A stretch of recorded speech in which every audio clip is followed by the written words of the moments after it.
What is going on, guys? Welcome to the Wrestling World Podcast. First off, I'd like to say good morning. It is Saturday morning, and it is raining here, so hopefully your weather is better than mine. But as always, I'm your host, AJ. Before we get into tonight's video, hit that like and sub button, and hit that notification bell for your latest wrestling news, rumors, content, and spoilers. Well, if you haven't watched SmackDown last night, then you missed a good episode. On tonight's video, we'll break down CM Punk's favor being revealed, Kevin Owens' announcement, and Tiffany Stratton and Charlotte Flair segment. So we'll start off with that, Tiffany Stratton and Charlotte Flair. Terrible segment, but there are some key points to talk about here. Now, Charlotte Flair comes out, Tiffany Stratton comes out, they're just going at each other. Tiffany Stratton did well to where Charlotte completely fumbled. Charlotte looked lost in this whole segment here. She couldn't get a word in, to be honest, because of the boos. You know, WWE's trying so hard to get Charlotte over as a babyface, and it just isn't working. Charlotte goes on to say, you know, she's talking about herself as always. Typical Charlotte promo. So that they're going back and forth, and towards the end, it got a little personal. And I'm going to explain that, because towards the end, Tiffany Stratton said, no matter what happens, you're going to be alone. You're going to be 0-3. That was a personal shot to Charlotte.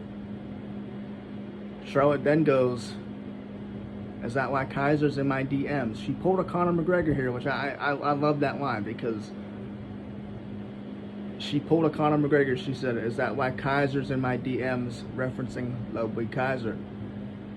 Now, a lot of people online think this is a personal issue between the two. But it very well could be. But what I think this is a work. Okay, so a lot of us know that this feud between Tiffany Stratton and Charlotte Flair just isn't going anywhere. The fans are not invested. WWE's trying hard to get Charlotte over as a babyface. It's not working. So they gotta go a different route here. So bringing something personal into this matter is not a bad thing, because if it can get people invested, okay. Now, this could be similar to what they did Monday night. Now, a lot of people are not invested into the whole Jey Uso Gunther storyline. I, for one, am not, but it is what it is. So Monday night we saw Gunther attack Jimmy Uso, laying in his own blood, and it was something different, but the fans were invested. And so that could be what WWE is doing. They could be taking this different route to get the fans invested and ready for WrestleMania. WWE knows at this point they can't get Charlotte over to babyface. It is impossible, especially looking at last night. She's tried multiple times. They might as well just turn her heel after WrestleMania and have it that way. That's why I said this could be, excuse me, this could be a work, because it would just make sense.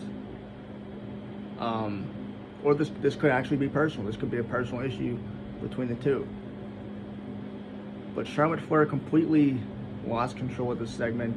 It seemed like she may have even forgot her promo, what she was supposed to say. But I don't know.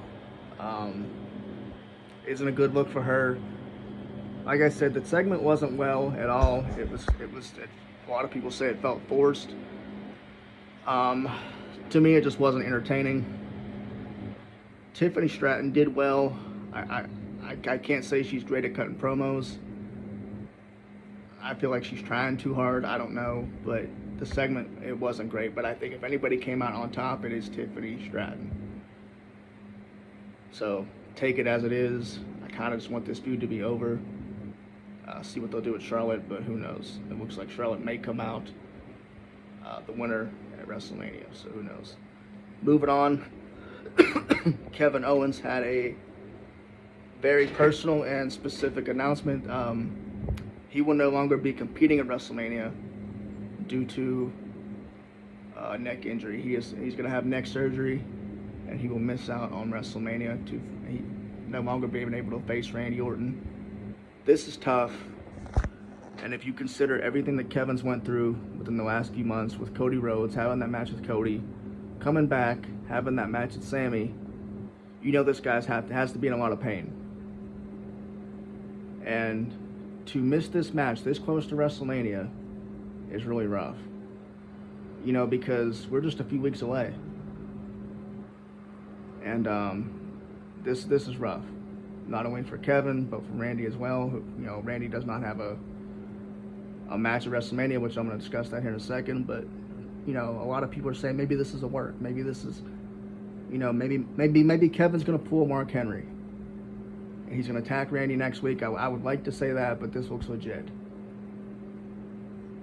So you'll probably not see Kevin at WrestleMania. It seemed like he got in an altercation with a fan at ringside. I don't know the details of that, but prayers for Kevin. This looks rough. This isn't easy. Speedy recovery. Neck injury is nothing to play around with. We don't know when we're going to see Kevin again. It sucks to see this feud end, if it's possibly going to end the way it is. But we wish Kevin well. As for Randy Orton,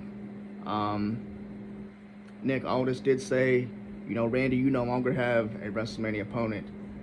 To where Randy replied with an RKO, taking out Nick Aldis.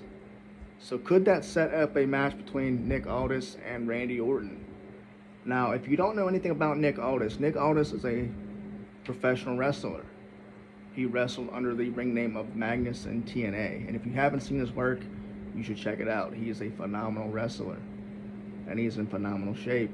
So they very well could go that option of having that match done. So I would hope that they would have something for Randy. We're just a few weeks away from WrestleMania, so I don't know. But the whole situation it's not good. You know, it's not good for Randy. It's not good for Kevin.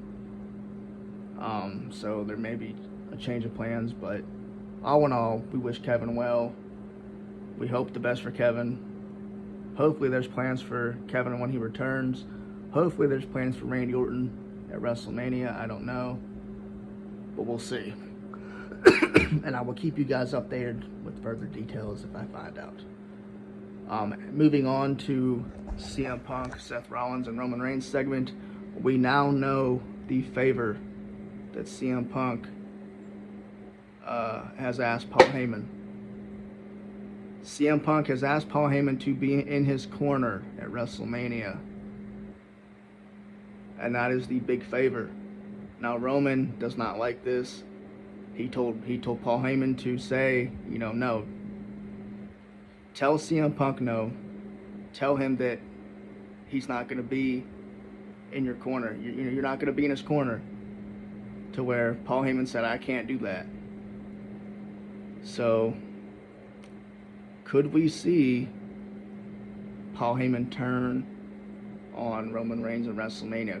Will Paul Heyman join CM Punk and be in his corner at WrestleMania? Now, a lot of people are saying now that Paul Heyman could possibly, you know, not side with CM Punk. Maybe he screws Roman Reigns over. Maybe he screws CM Punk over. And maybe he joins Seth Rollins. And I said before, you know, I don't want to rule that out. Because I feel like, you know, who knows. But now I feel maybe it's a more likely scenario. Sorry for the coughing, guys. I'm just getting over being sick. Maybe this is more likely to happen. But now we do know the favor. But is there more to this favor? I don't know. But I do feel like Paul Heyman is going to play a big factor into this match. I do feel like maybe there is a heel turn coming for CM Punk at some point in WrestleMania or not. CM Punk did attack Roman Reigns last night and hit him with a GTS, to where Roman Reigns sold phenomenally. The way Roman Reigns sold that GTS is perfect. Seth Rollins is sitting back laughing. He could have had a bag of popcorn. He was enjoying the show. But it does make you wonder, could we see Paul Heyman and Seth Rollins side by side? Who knows? But now, we do know the favor has been revealed, and this is the favor. So, what do y'all think? Let me know your thoughts in the comments. Hit that like and subscribe button. And enjoy your day, guys. Good morning, and have a blessed day.